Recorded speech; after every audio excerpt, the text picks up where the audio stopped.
Welcome to the Pewtercast Instacast, everybody. This is Ren Dax, Brent again, and this is the last time this year. I promise you that he is driving back from Tampa Stadium. He's probably about halfway home by now, or maybe he's pulling into his driveway. Who knows? Brent's on his way home, and I am going solo. It all set up where Shooter shoots from previously from Shooter in the Stash. Was going to be on with me. He was going to be animated, and you couldn't go through Hangouts anymore on YouTube, so I put it all through OPS. And then he got on, and we got I got him on like at 9:30, and as soon as I tried to bring him over, it wouldn't work. Tried to figure it out, called Brent, it just wouldn't work. So you got me again, and I apologize for the second Instacast all by myself. So let's get into it. The first thing that sort of strikes me in watching this team so far, there's a lot of good, so I don't want to be negative. I know that this one was heartbreaking. This one was so heartbreaking, and this is the reason why. Because there's two ways that Bucs fans needed for the Buccaneers not to lose football games this year. You know, we had sort of these two superstitions and things hanging over our head. One was when the game counted, Jameis Winston didn't do something stupid, throw an interception, take a bad sack, to do something that lost us the game. Well, we got to do that week one. And what was the other one? We all know what it is. It's that a kicker loses a game for us. And in a span of 3 games, we have figured out, or the Bucs have figured out, a way to lose 2 of those games exactly that way. Uh, the Giants score, they're up by 1. We get the ball, and I'm thinking to myself, like, really, we just kind of have to get it a little bit across the 50, because I've seen in training camp Matt Gay like kick it from like the skull. Like, I've seen him make a field goal like from the skull, with everybody lined up. It wasn't just practice, everybody lined up, making it from the skull. So his distance is crazy.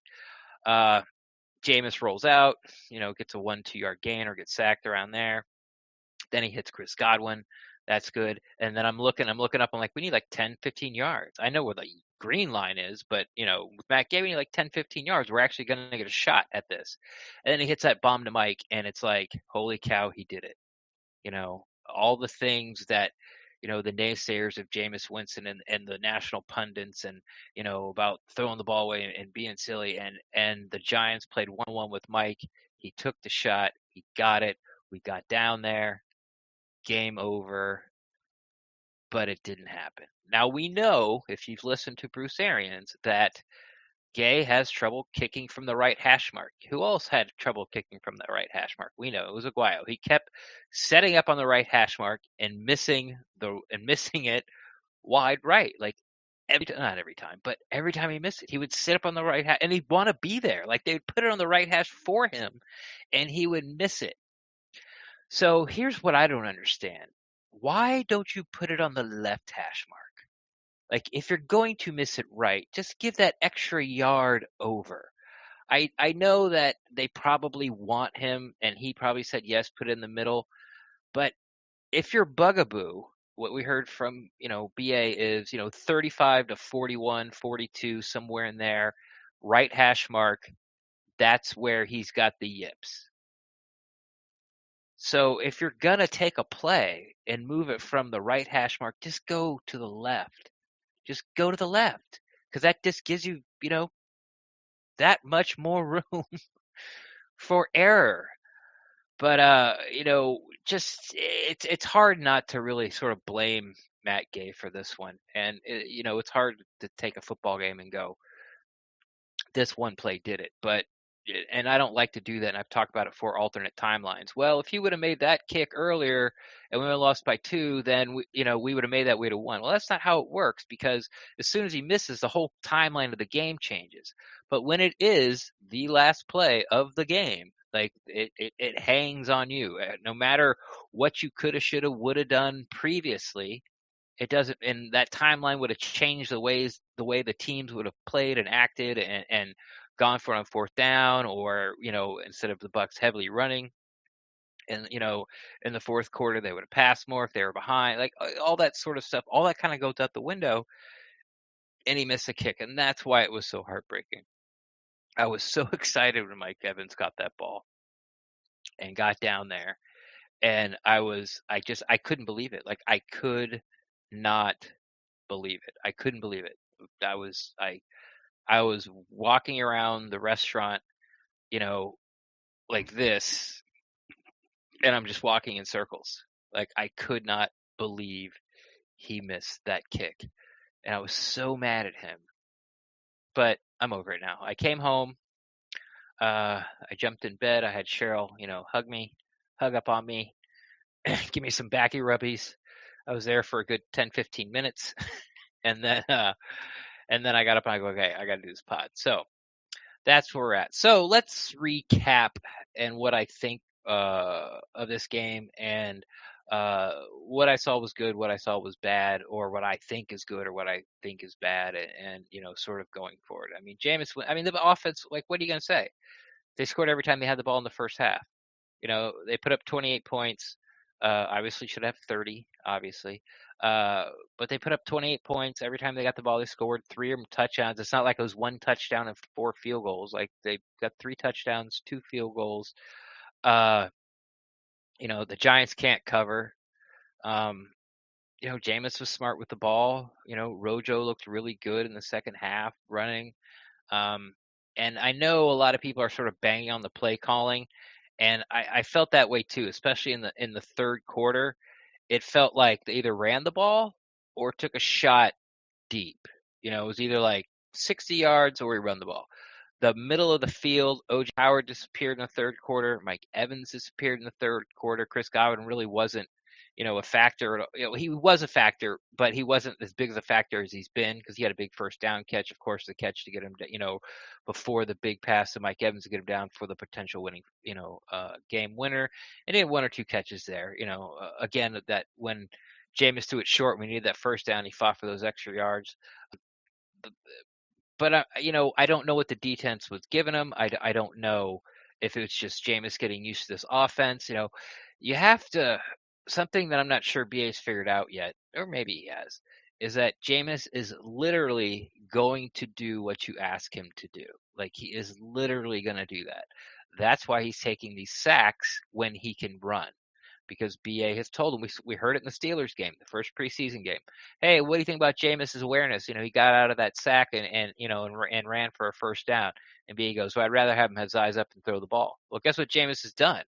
He'll get out of trouble, stay in the pocket, eyes up, look, and look downfield. There was many times today where he could have just taken off and got what he needed. All BA has to do is go to Jameis and go, hey, you're taking too many sacks on the coverage sacks. I know that I want you to keep your eyes out.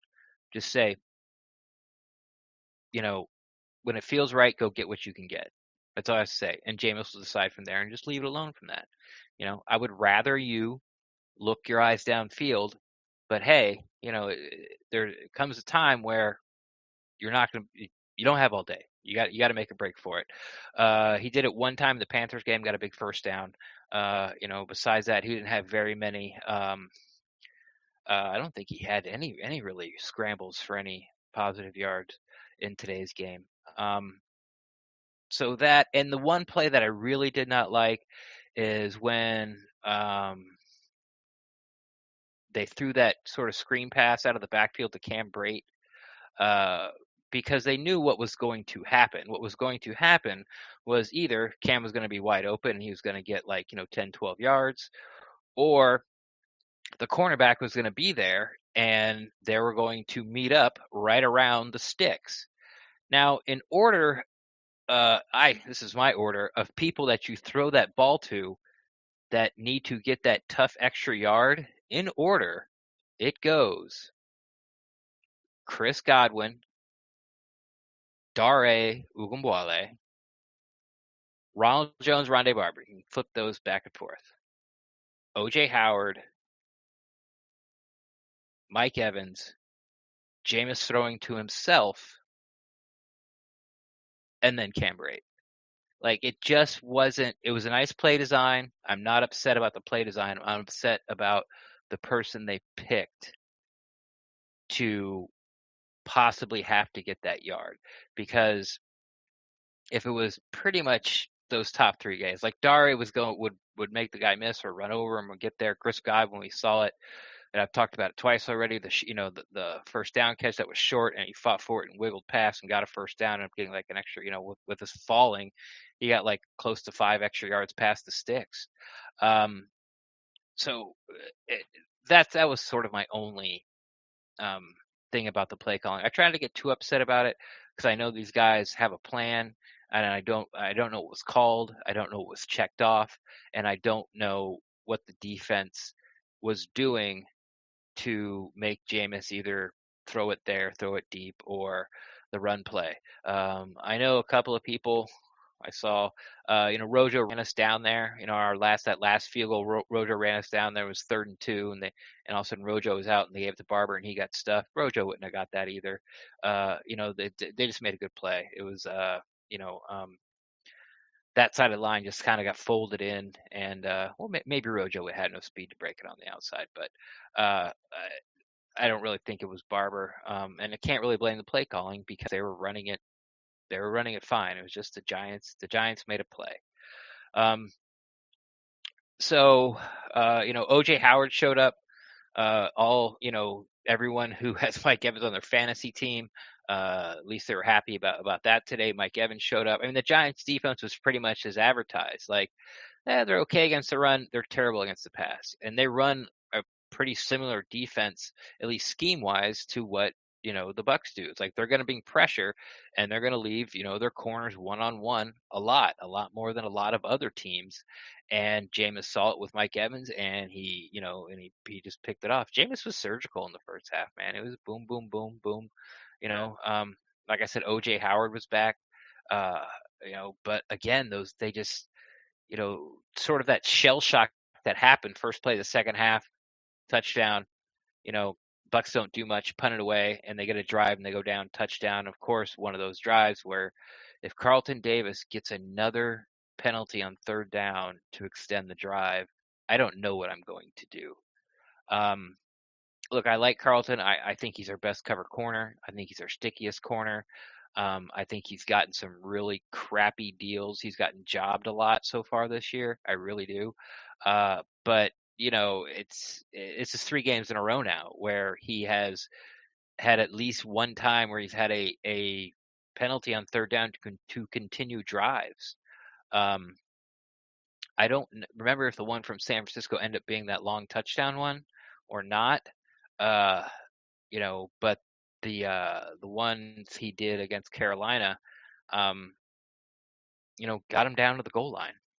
He had 2 in that play, and then the Giants was on that, actually ended up scoring, their back-to-back touchdowns, basically when they were 3 and out.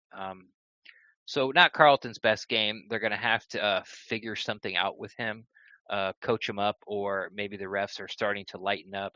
I heard that some pregame show, the rules committee was like, look, the refs have to start calling more of these holding penalties, because guys are holding, like they're holding. But it got so bad those first, 2 weeks that games were almost unwatchable, because there was a flag like all the time, and all the drives are being stalled. And I remember last year, with the falling on the quarterback and late hits and roughing the quarterback and touching their helmet and all that stuff. Like, I remember the first 3 weeks, 4 weeks, 5 weeks, like it was really frustrating football to watch back then. So I'm ready for them to not. I'm ready for them to, rear back a bit on their penalty calling. But yeah, like something's got to get with Carlton Davis. He's got to change. He just has to change a little bit of the way he plays, or I don't know. I'm not sitting there saying pull him out, but it's just it was just frustrating again to see Carlton Davis do that again for the 3rd game in a row of 3 games. So I know I said on the last pod that I thought Jordan Whitehead was going to be the star, but it looked like they sort of switched him and Edwards up, and Edwards was a guy that was maybe because he's a little faster. It seemed like Edwards was the guy who was sort of in charge of Barkley. Whenever Barkley was out on a little swing pass or trying to get around the outside, it looked like Edwards was there a lot. So he had a good game with that. I know with Barkley going out, we still lost. It's very disappointing. But also Edwards sort of you could lay some of the blame at Edwards' feet as well. He had a pick that probably would have went for a touchdown. It would have been a foot race between him and Jones is fast, but he was in the middle of the field, and so had plenty of room to at least stretch the angle out as much as possible before he had to become one-on-one with Daniel Jones, and maybe Daniel Jones might have been on the ground. I don't know. But the ball just hit him right in the face mask. He jumped the route beautifully, and he just put his hands up late, and the ball just hit him right in the face mask and bounced off his face mask and hands, and he dropped it. And then, of course, the first play of the second half, Todd Bowles warned him about it, like, bad angles, man. You can't take bad angles against Barkley. Well, he wasn't in, but he took a bad angles against Ingram.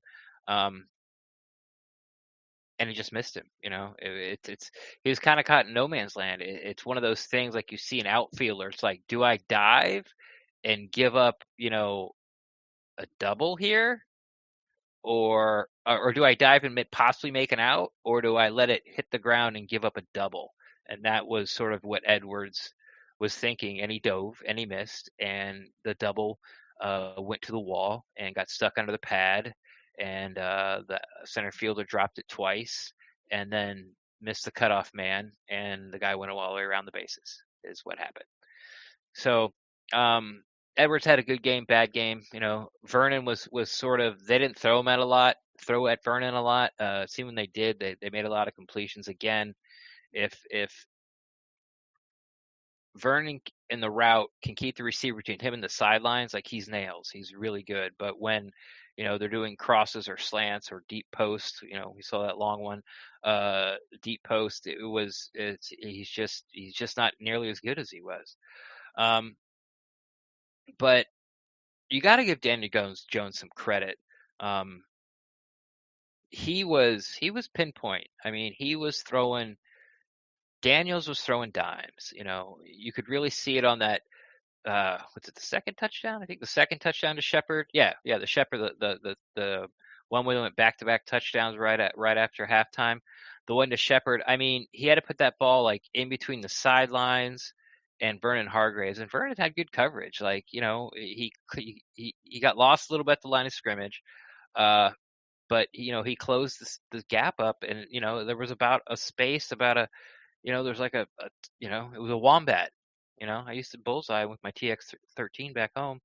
It was about the size of a wombat, the size of an exhaust port, and he put it right in there. And Sterling Shepard made a really good catch and scored a touchdown. So, but then late in the third and the fourth, the pressure started. The defensive pressure finally started to get to Daniel Jones. It's like he didn't even notice it was there the first 2.5 quarters. It's like he didn't know any better. They're buzzing all around him, but plus he got really lucky too. There's a couple times like his arm was hit and it was still like a complete pass, like an on target. Like, he couldn't follow through, get hit in the shoulder. So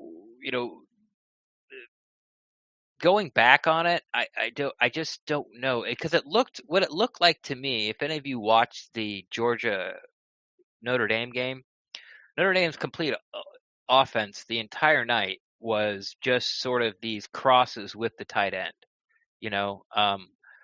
doing like 5-7 yard crosses and hitting him in the stride, and him be able to turn up the field. And if he gets tackled right away, okay, well, you're 7, you fall forward, it's a first down, 12 yards, stuff like that. And if he breaks one, he goes to the house, all that. So it seems like that's kind of all what they had.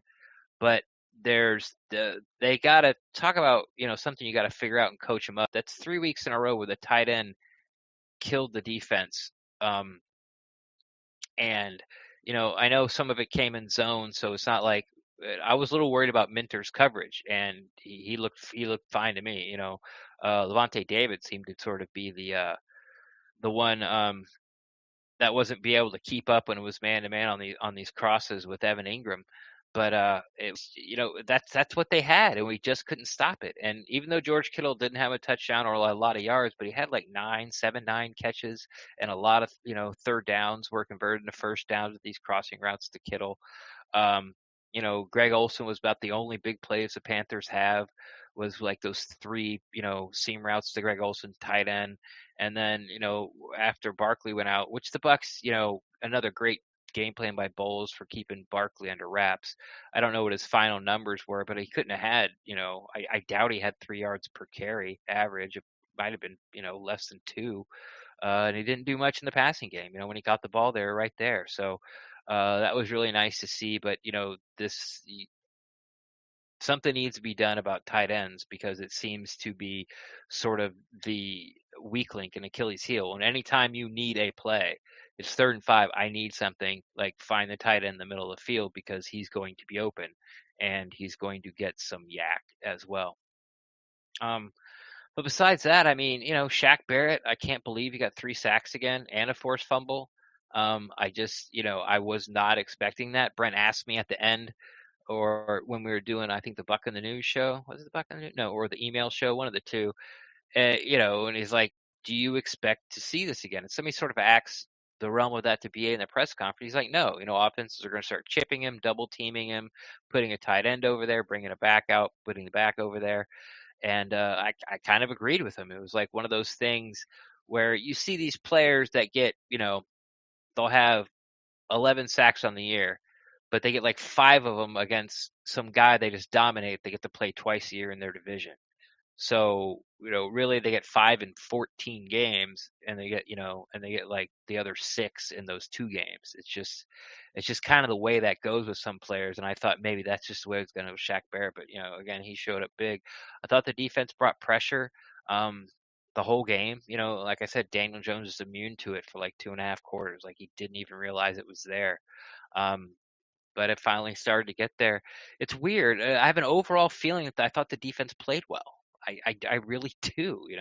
It was a couple of big plays. The one to Hart, the guy that Hargraves was covering comes to mind. Of course, the Ingram one. And that's really about it. And they had to sort of march and trud their way down the field. Now, the first half, the defense could not get off the field on 3rd down. Couldn't do it. Like they just could not get off the field to save their life on 3rd down. I don't know why. I don't know what was going on. I think 2 times it was because of penalty. But the Bucs would shut down Barkley, and then they get like a pass for 5-6 yards, and be 3rd and 4, 3rd and 5, 3rd and 7, and they convert. And it's just like, okay, okay. And it was a little frustrating. So I like I said, I haven't watched the game. Obviously, I haven't watched the game again, so I'm not really sure about how the Giants scored 31 points. Or 32 points. I just don't know how it happened. I don't know. And again, I thought the offense was really good. It was nails. I know a lot of people again are going to talk about the play calling, in the 3rd quarter, which I can understand. It felt like it was either going deep or a run. But in the 4th quarter, when they committed to the run, they drove it all the way down the field. And the 4th quarter started, and I was just like, all right, like that was a really weird, hectic 4th quarter. I'm feeling really anxious. Just take a breath. Like we're up by 3. The Giants can't cover anybody. Like, let's get back to using the middle of the field let's start throwing back to Mike. Let's start throwing back to OJ, and just sort of march down the field and punch it in. Let's go home. What they decided to do is run the ball down the field. And there was that 3rd and 2 where Barber came in, I talked about earlier, and we had to kick a field goal. But, I was fine with it. I'm like, okay, that's what the offense had to do. And they regrouped and did it. And then I think the only other time they got the ball they only had the ball in the 4th quarter like 2 more times. One was the play to, the 3rd down play to Cameron Brate, that if he would have got that 1st down would have ended the game. And then, the 3 plays to get him down to like 13, 9-yard line, wherever Evans got down to. So it's just, it's just, I remember feeling like this last year where, you watch a football game and you keep seeing all these possessions by all these other teams, and then the Bucs play, and it's like we only got like 4 possessions in the first half. Like, how is that possible? It just seems like we don't have the ball enough. And that was mostly because the defense couldn't get the Giants off the field. Even though they only scored 10 points, um, you know, there wasn't a lot of 3 and outs. So, um, I guess overall, to recap, I don't like who had a bad game. Like, let's think about it. I guess you could say Carlton Davis had a bad game, had a penalty at a crucial time. Maybe Vernon, he did give up the deep pass. Maybe Mike Edwards, but it was more, of dropping interception and missing the, he was sort of the last man standing on the Evan Ingram thing. But besides that, who had a bad game? Uh, I thought Vea, was always pushing the center back, and Sue was in there. I thought Nassib put a lot of pressure on. Of course, Shaq Barrett obviously put a lot of pressure on. I haven't seen the press conferences because I was trying to get this to work. But I want to sort of find out what happened when Daniel Jones ran the ball. The seas parted and Daniel Jones ran the ball right up the middle.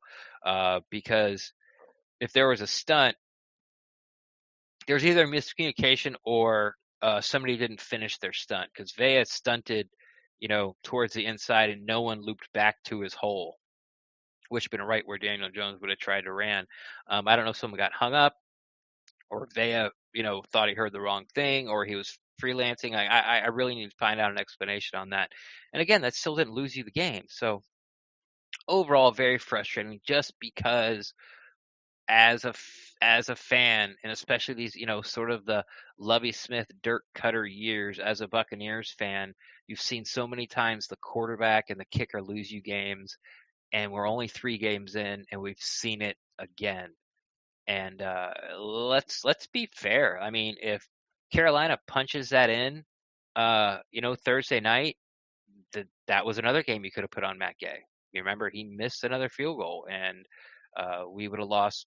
If Jameis didn't drive down and get us a field goal shot, but we would have lost what 21-20, whatever, or whatever the score was. They were down by 6.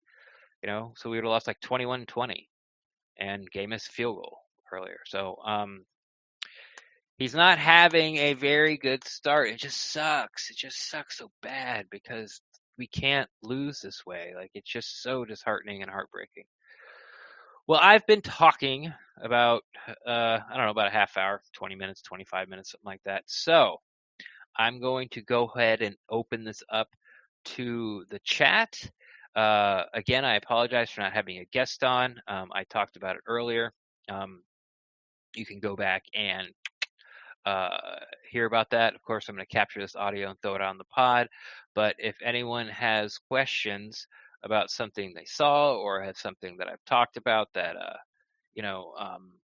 they disagree with, not necessarily to agree with what I said. I haven't looked at the chat at all. I know it's been going off. Are we going to be able to keep Shaq? Well, that's something I'm not going to worry about right now, honestly. Shaq as a person, I would like to know more about him. He could be a guy. If he continues this, I think the Bucs are going to offer him, an extension somewhere during the year. And if he's the type of person that feels that the Buccaneers gave him his shot and he'll, quote unquote, take a little bit of a discount. If he thinks it's a fair market value, then and the Bucs can get there, then and he's happy with the Bucs for giving him a shot and he likes it here, then he'll take it. Or, and this is just fine. I'm not saying he's a bad person. Or he can have this, great year and go out and cash in big, and the Bucs may or may not be able to pay him. So we'll see if we'll be able to keep Shaq. Why is Bobo blown up every punt return? Well, one, because he doesn't call fair catch, and two, he had a bad day returning punts. I like Bobo as a returner. He's very decisive, puts his foot in the ground, makes his cut and go. But even the times when, people weren't right on top of him when he caught it, he looked very hesitant. And, one time he hesitated and made one cut and he made the cut right into where the guy was blocking, and he got blown up there too. And he got blown up on the first one. And I thought he was fine. I'm not really worried about the punt return game. I like Bobo back there.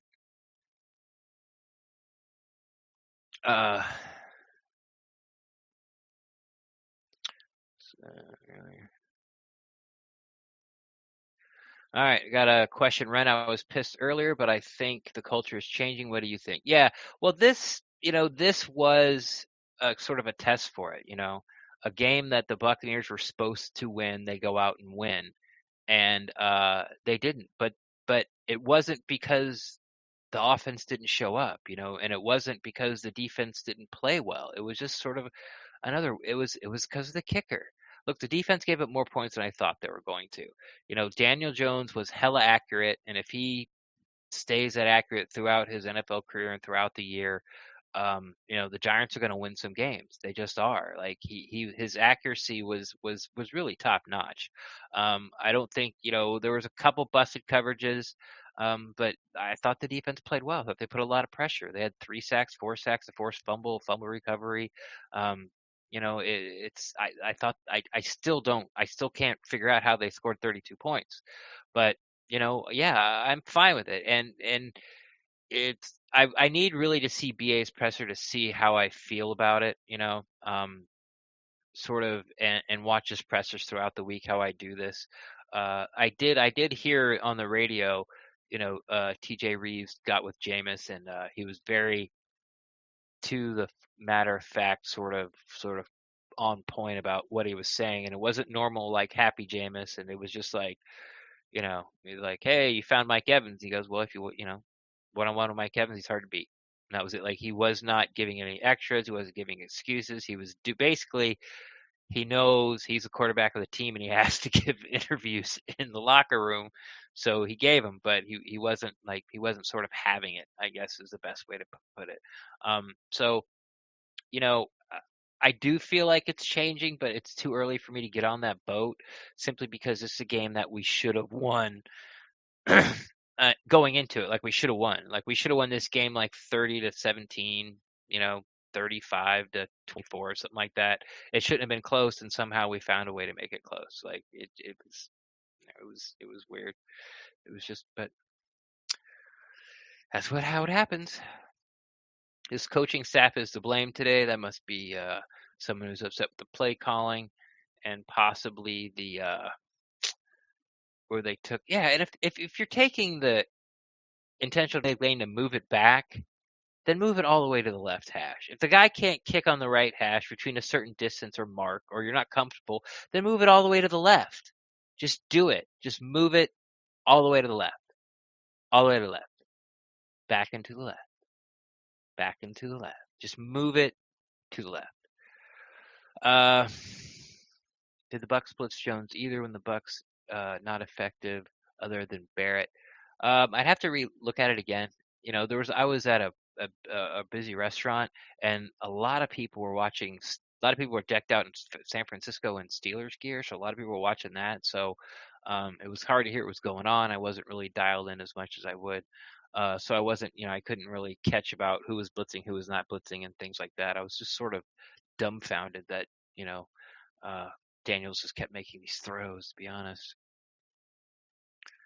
Why did they ask Scotty Miller today and not playing? Well, yeah, people made kind of a big deal about that on Twitter. Hey, Scotty Miller's active. The reason Scotty Miller's active is because, excuse me, I'm sorry, is because 4 people are hurt, and then you don't activate 2 of your linemen, so that makes 6, and that only leaves 1 other guy, and it was basically like Miller or Hudson or another guy, double A, Andrew Adams.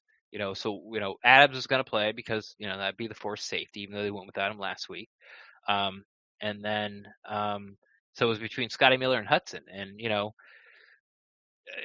Miller, I guess, could do more stuff, or could get in there and maybe get a deep ball, or maybe play Jamal Dean's sort of gunner with his speed. But Tanner Hudson's the 4th tight end, and he wasn't going to get in front of OJ Howard or Cam Brate or Austin Auclair. And if one of those guys got hurt, they still had people there. So I just, they activated Scotty Miller because other people were hurt, not because it was time to bring Scotty Miller up to see what he could do. Mm-hmm. So when do we make a real push for Ramsey? I hate you, Eric.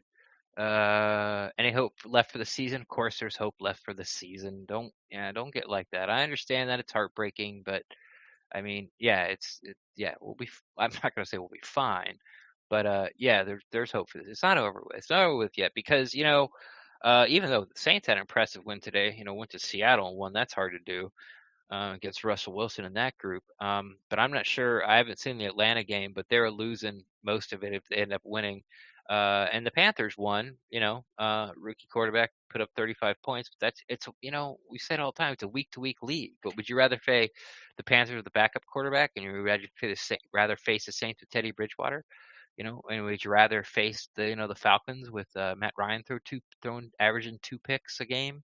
It's just it's the South is open. We are not the front runners. We're not the odds-on favorites, but the NFC South is open. It's even if we even if the Falcons won, we're still just one game out of first place. And we haven't lost any division games. We're fine. We're fine. The culture hasn't changed. We're still losers. Okay, that's nice. Hey, Ren, how do you feel about 14 seconds, one timeout around the 10 and not trying another play possible to give the knockout blow? I liked going for the field goal. It was just it was a smart play. It just didn't work out. That was the smart play. I know you had the timeout but it was a smart play. It was. I can make that field goal. I can make that field. So it was a smart play.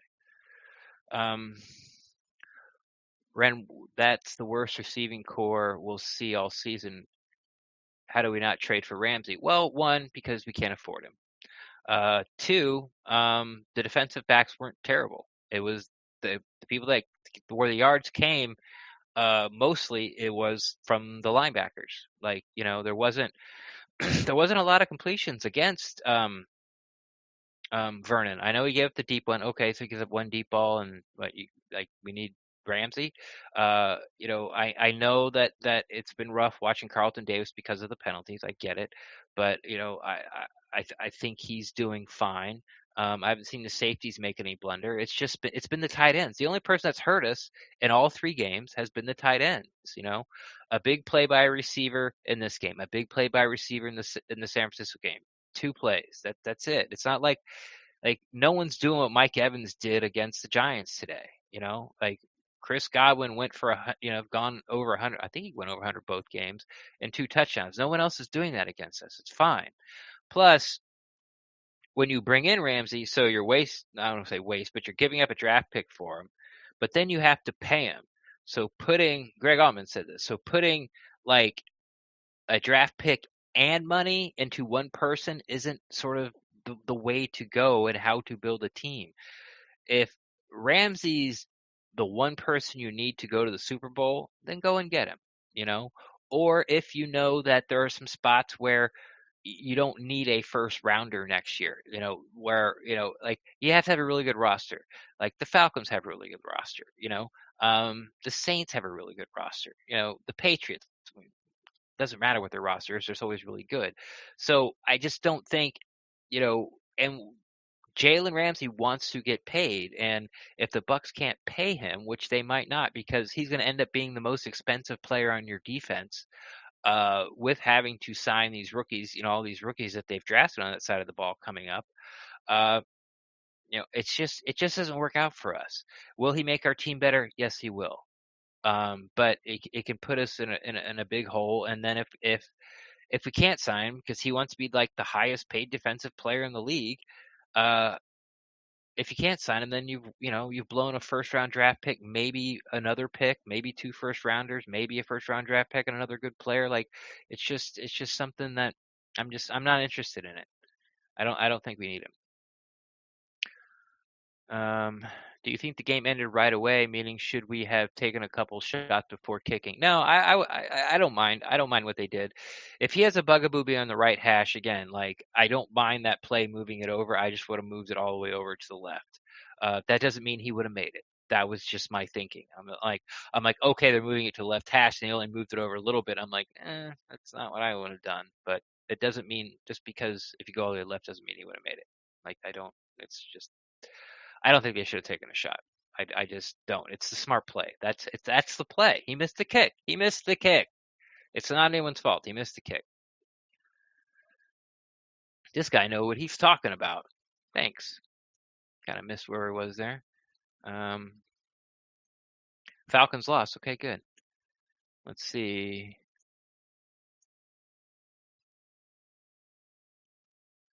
All right, I'm just gonna get a couple more. I'm kind of losing the chat here. This guy knows what he's talking about. Okay. Pyramid did play well. He did. It was kind of what happened. It's funny because it's kind of what happened during training camp. I thought Pyramid was pretty much invisible all training camp, and then or asked Byron Leftwich about it.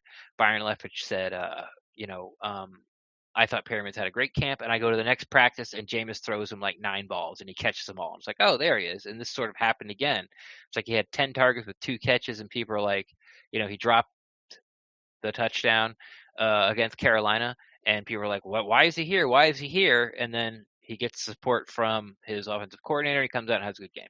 So I'm not really shocked by that at all. How did I feel about Pyramid's game? Just went over. I thought it was fine. I thought he did great. He made a tough catch. He showed up. Knocked down a ball that should have been an interception. Clean up the mistakes. 1-5. The Bucs are going to be okay. Falling. Take breathwork. All right, I'm going all the way down to the bottom of the chat. I'm going to read a couple more games. And okay, next question I read is going to be the last one. And this is why I need a co-host, so you don't have me mumbling into the mic where I'm trying to find a question that I can talk out loud to. That doesn't make any sense. I can answer. There we go. All right. Okay, that's it. I don't see another question, so I'm just, if you have one, just go ahead and type it in. What do you think of Rojo today? Last question. There we go. I thought Rojo was great. At the beginning of, and then I'll answer your question, Dub, and then I'm done. I thought Rojo. Okay, back up. Sorry. Before the season started, if someone asked me what the rotation at the backfield was going to be and who your starting back was, it said starting back is Peyton Barber. He deserves to be starting back, and he's going to get 70, 75, 80% of the carries. If Rojo does good, maybe by the end of the season, it'll be down to 60, 65. Then I started hearing these rumblings from people that, know Bruce Arians, and they're saying that the Bucs want Rojo to be the guy. Not that Peyton's done anything wrong. They're just like, we spent a second-round pick on him. We need to see what happens. And they spent all offseason building up his confidence. And he looked really good in training camp. And he's looked, very good.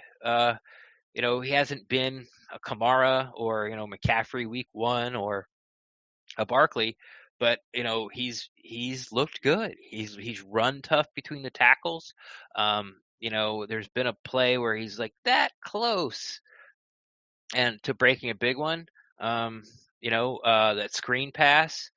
A couple of big plays. Totally forgot about that screen pass, and I think there was another play later on that he did where it was another screen pass or a nice run. So I think Rojo's doing great, and it's nothing but up for Rojo, honestly. And now somebody asked me, who the starting running back is and what should be rotation or what should be, sort of the split. I'm saying Rojo.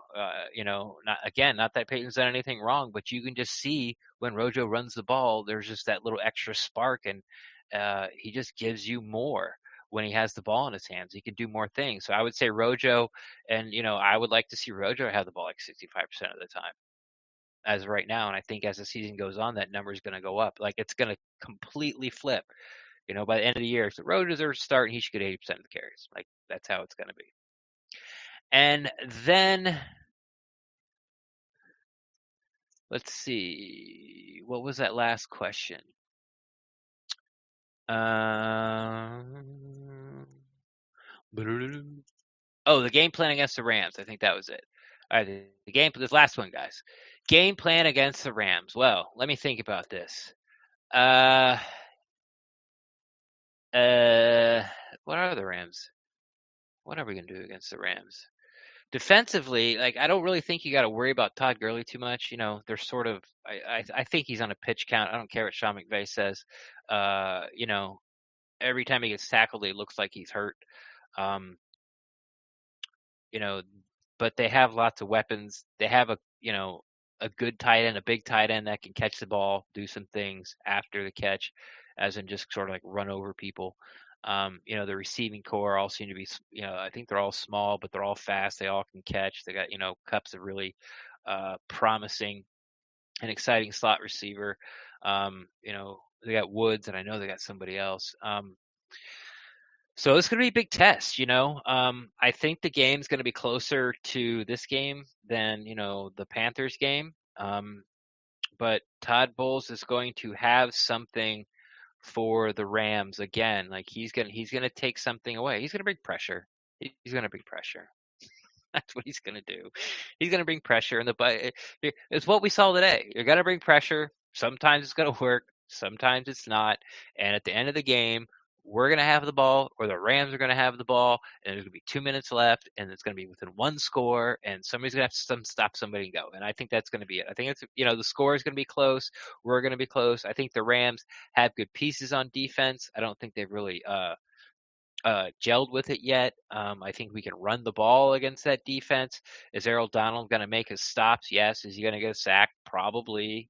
He's probably going to get a sack.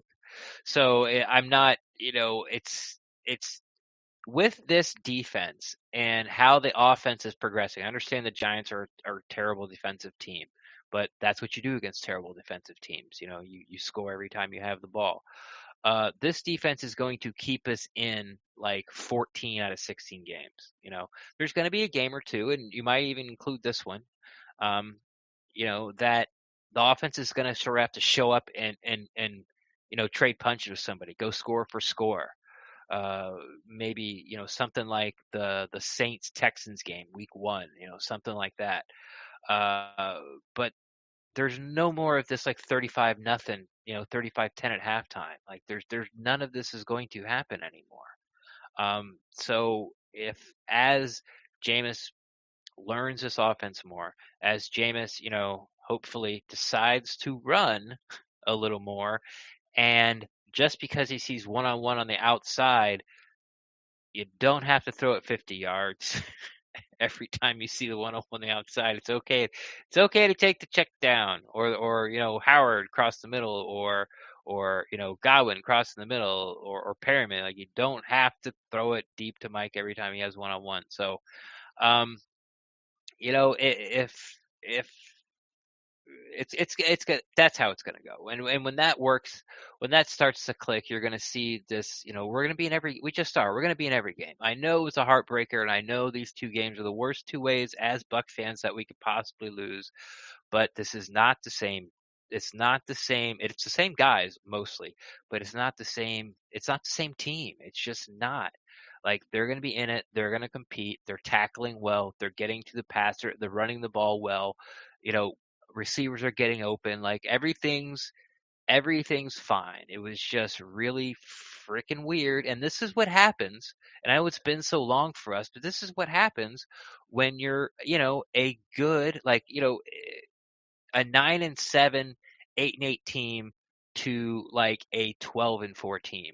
Like these are the games you play every week. It's gonna come down to one score, and you have to stop somebody, or you got to go score. Like this is get used to this type of game. This is what it's going to be. We're not gonna get blown out, and we're not gonna blow out a lot of people. Like we're just not. It's like very few teams blow out other teams unless you get to play the Dolphins twice a year. Like the Dolphins aren't very good. The Bills aren't very good. The Jets aren't very good. People keep throwing the Cardinals in there, but the Cardinals they keep scoring points. So I mean they're staying in games as of right now. The Chargers are having real problems scoring. They're just beat to hell. I'm trying to think who else. The Redskins look like they can't score that well, but but that's really well. The Titans look terrible. And those are sort of the group of teams, like those guys that's going to be like 1 through 10, like those guys. When you go in, you really hope everything goes great, and because if it does, we might have a chance at the end to win the game. We have a chance to win all these games, and it's because we have a defense.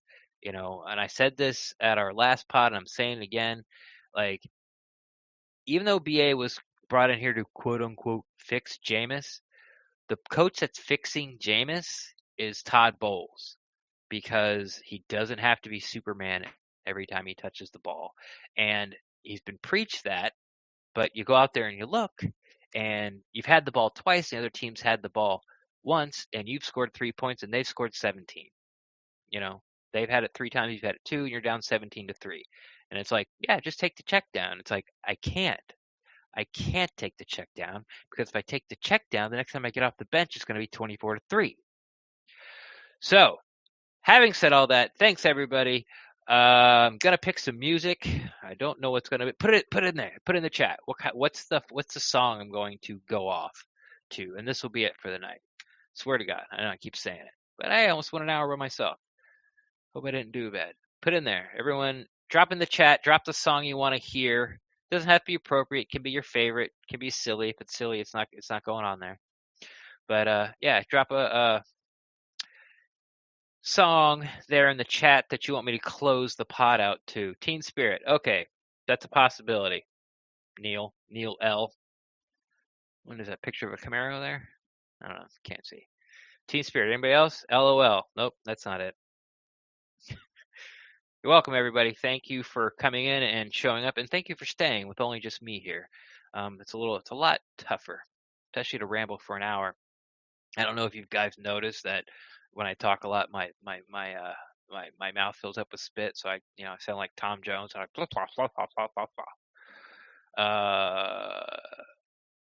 hopefully we can get you. Yeah. Sorry, Shooter. I don't know. Brett and I don't know. Like I called Brett. Like Shooter knew. Like it didn't work, and I called Brett, and he couldn't figure it out. But he's not sitting here looking at me, so I'm not saying, "Oh, Brett couldn't figure it out."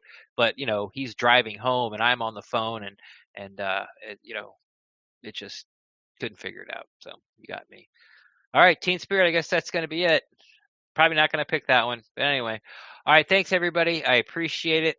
We will be back at you on Tuesday. We have a special guest. We'll be having TJ Reeves, the guy you listen to, the Bucs Sidelines guy on the radio. And if you listen to the radio, he does a lot of the locker room interviews, and he sort of compiles all that stuff that he gets, all the sound he gets at the end of the game, and he puts it in, and he clips it up and turns it he turns it into a podcast, and it goes up on Buccaneers.com. So back at it. So if you got to go to the game, congratulations. We'll see you in November. Brendax signing off.